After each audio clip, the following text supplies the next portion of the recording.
Bueno, pues estamos estudiando el libro de Habacuc, ¿no? Y ya vamos por el capítulo 3. Y quería hacer un breve resumen, porque Juanito pues ha perdido algunos capítulos. Estamos hablando de Habacuc, este profeta, un profeta menor, pero que su profecía, su visión, le fue dada a través de un insistir en la oración. Este profeta vio a Israel en una situación de decadencia, ¿no? De degeneración, donde el pueblo se había apartado de Dios y donde veía la iniquidad y veía la violencia. Por eso dice: ¿hasta cuándo, Dios, clamaré a ti a causa de la violencia? Era una persona, un hombre que tenía una relación íntima con Dios, ¿no? Y la oración verdadera es fruto de eso. Si una persona no tiene una relación íntima con Dios, realmente no puede orar, o no ora como es debido. Las religiones tienen sus rosarios, tienen sus técnicas para orar, pero la oración es algo espontáneo que surge como en una relación entre personas, ¿no? De hablar y de comunicarse, pues así es con Dios. Y este profeta vio esa situación y clamó y clamó. Yo a veces me pregunto si nosotros, estando en esa misma situación, clamaríamos a Dios para que Dios cambiara la situación, o nos desanimaríamos. Sí. Y dejaríamos de orar y de decir: esto es imposible. Pero este profeta insistió hasta que Dios le dio una respuesta. Pero la respuesta que Dios le dio no le gustó al profeta y no la entendió. Que Dios iba a levantar una nación que era impía, que era pagana, y que iba a arrasar a Israel y que se los iba a llevar cautivos a todos ellos. Eso no lo podía entender. Entendía que el pueblo de Dios se estaba comportando de una manera mal, pero los otros eran los malos. ¿Cómo podían tener victoria los malos sobre aquellos que eran el pueblo de Dios? Y esto era un dilema para el profeta, que tuvo que volver a orar y a orar hasta que Dios le dio la respuesta, ¿no? Y a esa respuesta que Dios le dio, volvemos a ver al profeta orando. Y eso se encuentra en el capítulo 3, versículos 1-2. Esta es la oración del profeta Habacuc sobre Sigionot. Realmente no sé lo que es Sigionot, si es un instrumento musical o es un tipo de música, pero realmente era algo que fue expresada a través de música, ¿no? Una oración. Y la vamos a leer. Oración del profeta Habacuc sobre Sigionot. Oh Jehová, he oído tu palabra y temí. Oh Jehová, aviva tu obra en medio de los tiempos. En medio de los tiempos, hazla conocer.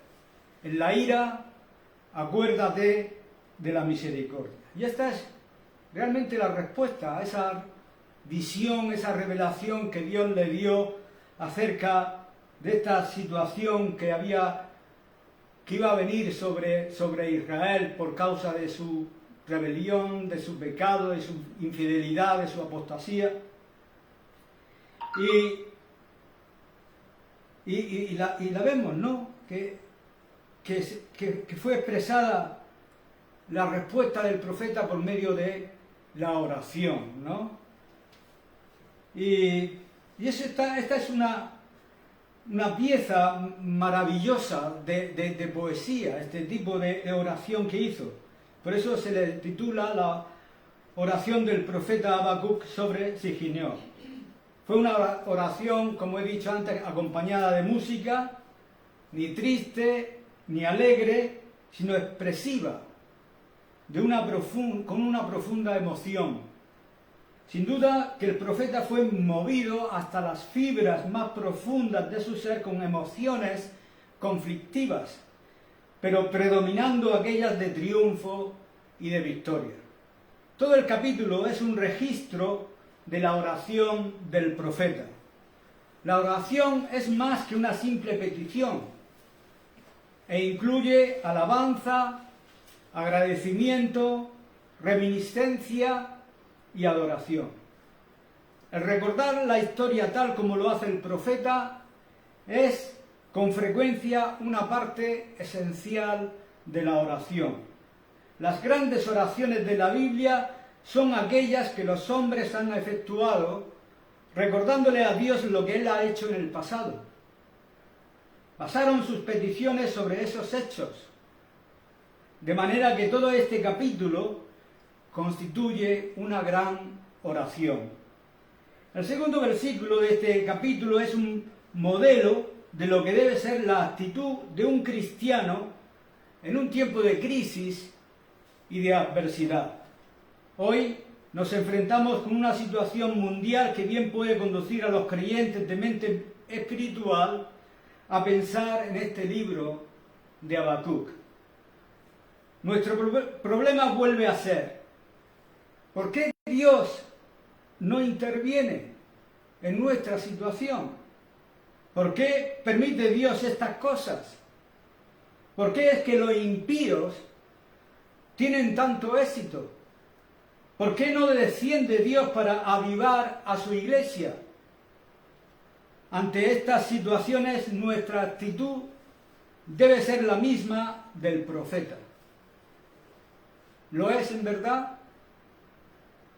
¿Lo es durante los oscuros días de guerra que estamos viviendo? Hay ciertos peligros sutiles que siempre amenazan al creyente de la misma manera que lo hicieron con el profeta Habacuc. El diablo, como ángel de luz, procura sacar ventaja de cualquier perplejidad nuestra, haciéndonos mirar a aquello que no corresponde y haciendo torcer de esta manera nuestra actitud hacia Dios. Aquí tenemos delante de nuestra la actitud que debe caracterizar al cristiano en un tiempo de adversidad y de prueba. Ahora, hay elementos esenciales en la oración verdadera. En primer lugar, notamos cómo el profeta se humilló a sí mismo, o sea, su actitud de humillación. Este es un elemento esencial de la oración verdadera. Él dijo: oh Jehová, he oído tu palabra y temí. Oh Jehová, aviva tu obra en medio de los tiempos, hazla conocer. Y aquí ya no aparece una actitud interrogante de discusión o de argumentación con Dios acerca de lo que estaba permitiendo, como él hizo al principio. Ni siquiera protesta por lo que Dios le ha dicho. De la perplejidad intelectual ha progresado a una posición superior. Tampoco apela a Dios para que invierta su propósito de juicio. Menos aún, existe un pedido para que Dios detenga su mano del juicio y perdone a Israel. Sí encontramos un reconocimiento de que aquello que Dios dice que va a hacer está perfectamente bien. Que Dios es absolutamente justo y que el castigo que vendrá sobre Israel está bien merecido, todo lo cual refleja una actitud de completa sumisión a la voluntad de Dios.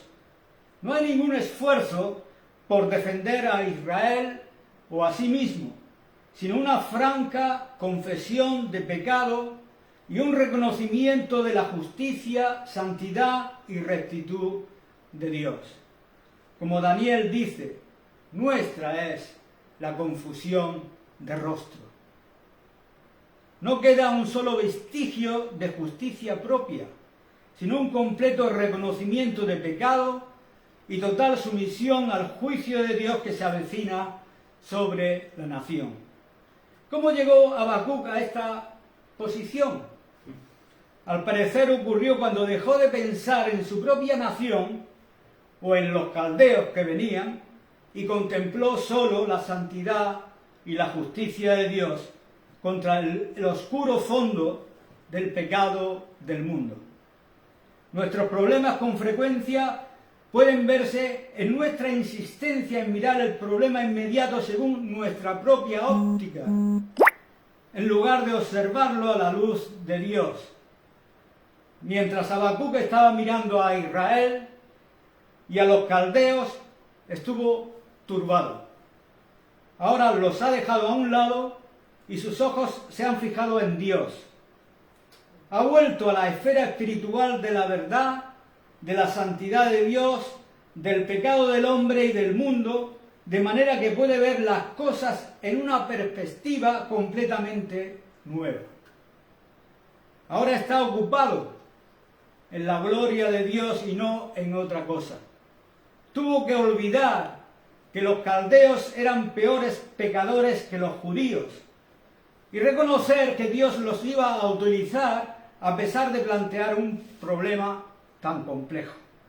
Esa actitud le había hecho olvidar el pecado de su propia nación, concentrándose en los pecados de otros que aparentaban ser más graves. Mientras permanecía en esa actitud, quedaba en la perplejidad, descontento en su mente y en su corazón. Sin embargo, el profeta fue levantado completamente de ese estado para ver la maravillosa visión de Dios en su santo templo y la humanidad pecaminosa y todo el universo debajo de Dios. Al ver las cosas de esta manera, la distinción entre israelitas y caldeos se tornó en algo sin importancia. Ya no era posible considerar la exaltación, ya sea como nación o como individuo. Cuando las cosas se observan desde un punto de vista espiritual, solo puede haber un reconocimiento de que, como dice Romanos 3, todos pecaron y están destituidos de la gloria de Dios. Y también, como dice 1 de Juan 5, que el mundo entero está bajo el maligno. La santidad de Dios y el pecado del hombre son lo único que realmente cuenta. Aquí está la clave de la situación actual. ¿Vemos nosotros la necesidad que tenemos de humillarnos? ¿Vemos esta necesidad como miembros de la Iglesia? ¿La vemos como ciudadanos de nuestra nación? Nos enfrentamos con una situación mundial sin saber qué es lo que va a ocurrir.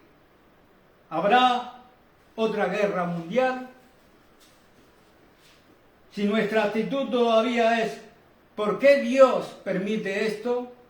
¿O qué hemos hecho nosotros para merecer esto? Será manifiesto que aún no hemos aprendido la lección que aprendió el profeta Habacuc.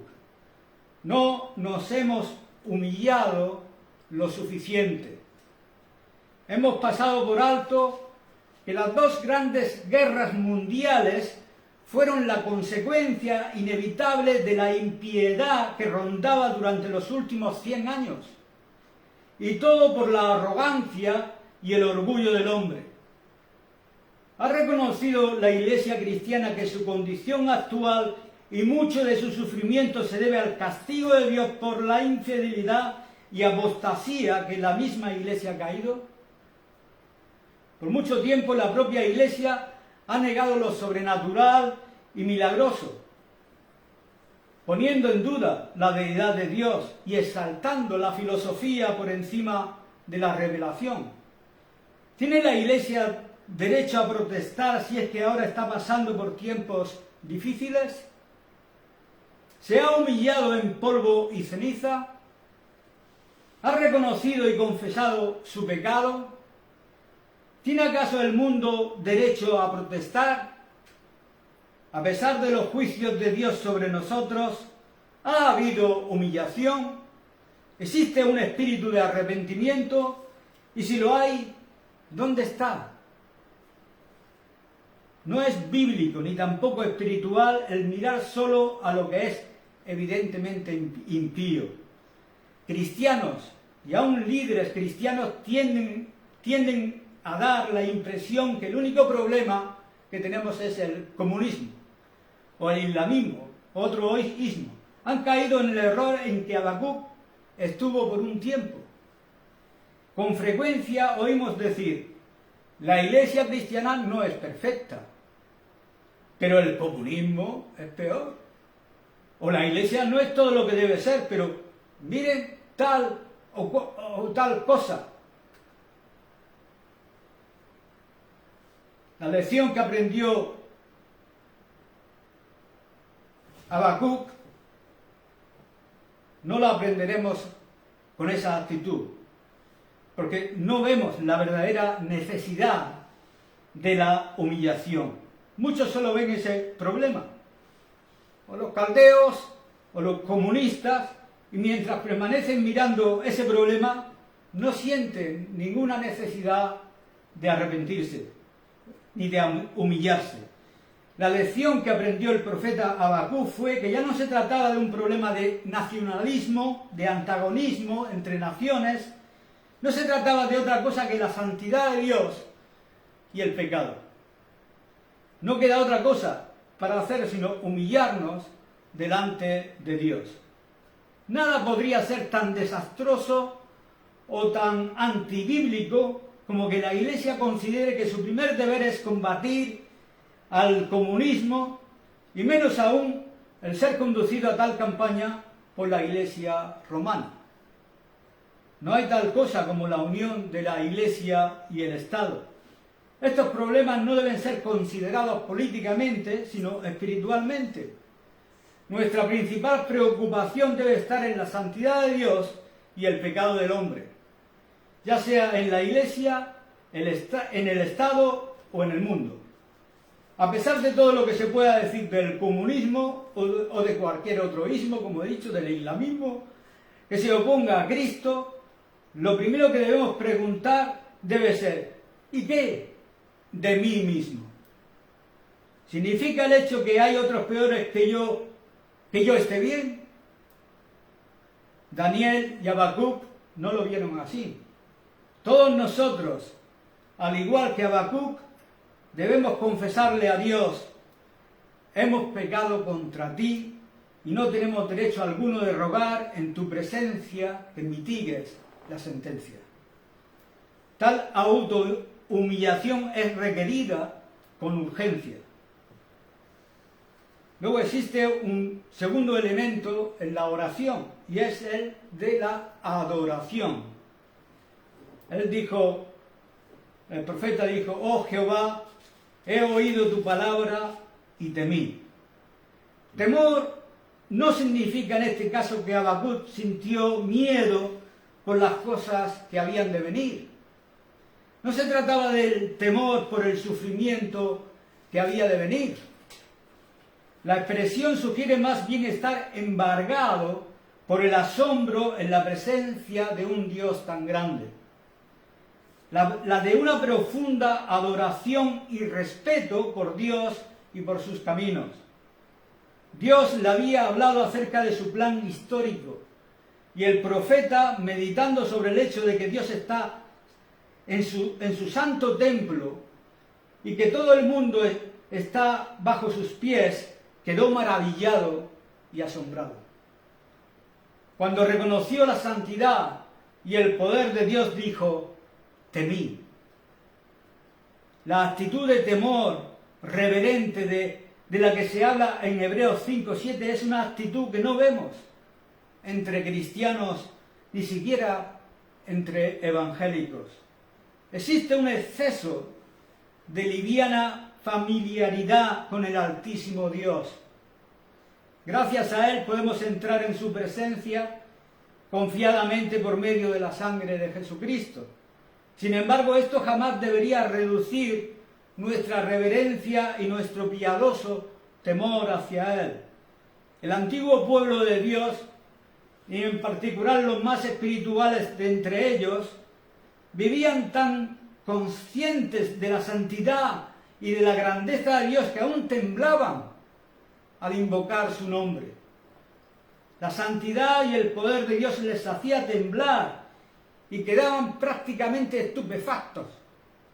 Y es que, como dice Hebreos 12, 28 y 29, debemos acercarnos al Señor agradándole con temor y reverencia, porque nuestro Dios es fuego consumidor.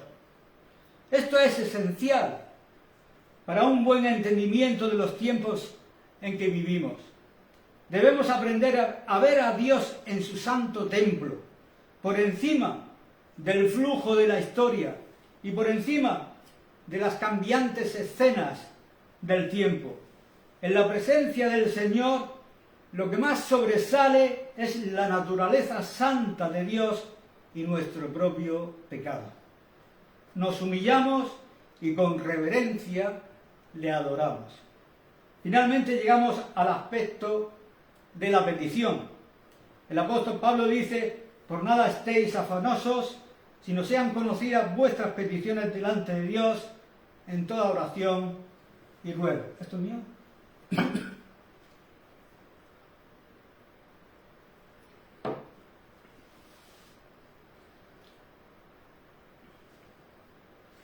La verdadera oración siempre incluye estos tres elementos: humillación, adoración y petición. ¿Cuál es la petición en el caso de Habacuc? No es un pedido de liberación o de alivio, ni una petición para que Dios tenga misericordia de su pueblo, ni de que la guerra con los caldeos sea evitada. No pide que se evite el sufrimiento, ni el saqueo de Jerusalén, ni la destrucción del templo.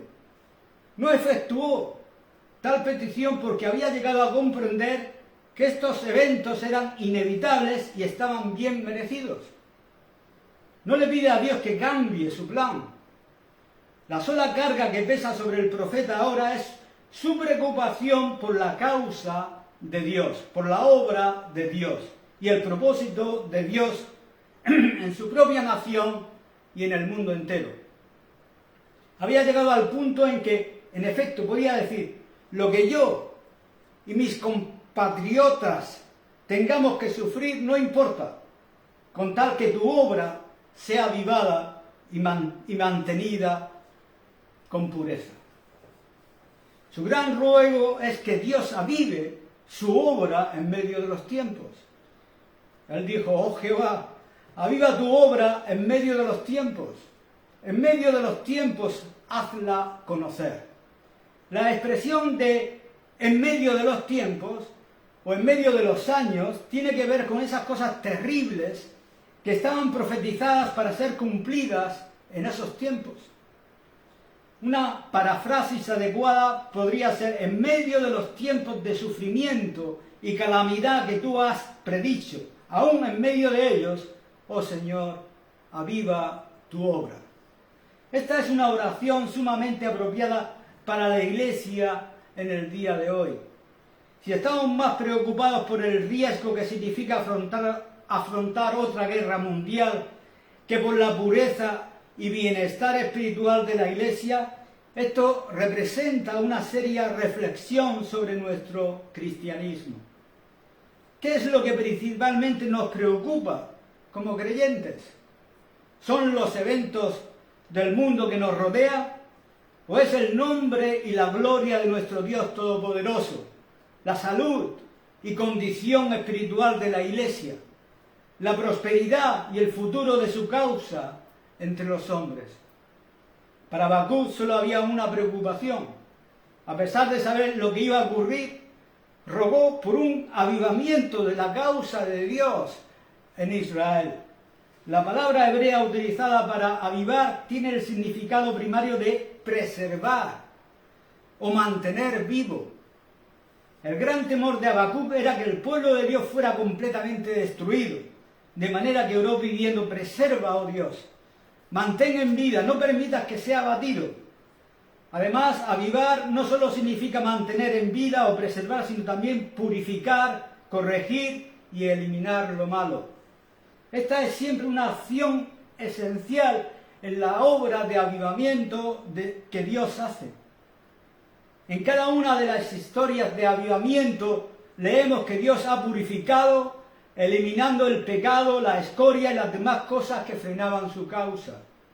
Hay otro factor importante, y es que mientras la iglesia es preservada, purificada y corregida, está siendo preparada para la liberación. El profeta observa la calamidad que se avecina y dice: oh Señor, mientras somos castigados, prepáranos para la liberación que ha de venir. Que ocurrió 70 años después. Haz que todo tu pueblo sea digno de la bendición que has de derramar. Parece decir: recuerda tu obra y haz que sea lo que siempre quisiste que sea. Que la iglesia funcione como debe funcionar. Esta oración, al igual que la de Daniel, fue respondida en forma concluyente cuando estaban en la cautividad en Babilonia, en manos de los caldeos. Dios contestó el pedido de avivamiento por medio del castigo. Y precisamente durante el tiempo en que el castigo estaba siendo administrado. La apelación final de Habacuc es conmovedora. Dijo: en la ira, Señor, acuérdate de la misericordia. Matthew Henry señala en su comentario que Habacuc no dice a Dios: oh Señor, comprendo que este castigo era necesario, pero recuerda que hemos procurado ser buenos y que han habido peores periodos en nuestra historia. No le pide a Dios que lo recuerde por algún mérito, sino que ruega para que en medio de su ira se acuerde de la misericordia. Ira significa la perfecta justicia y rectitud de Dios. Todo lo que hace es recordarle a Dios su propia naturaleza y de ese otro aspecto de su divina persona, que es la misericordia. Pareciera decir: atempera, Señor, la ira o tu ira con misericordia. No podemos pedir otra cosa que no sea el que tú actúes como tú eres y que en medio de la ira tengas misericordia de nosotros. Y aquí tenemos una oración modelo para el tiempo en que nos toca vivir.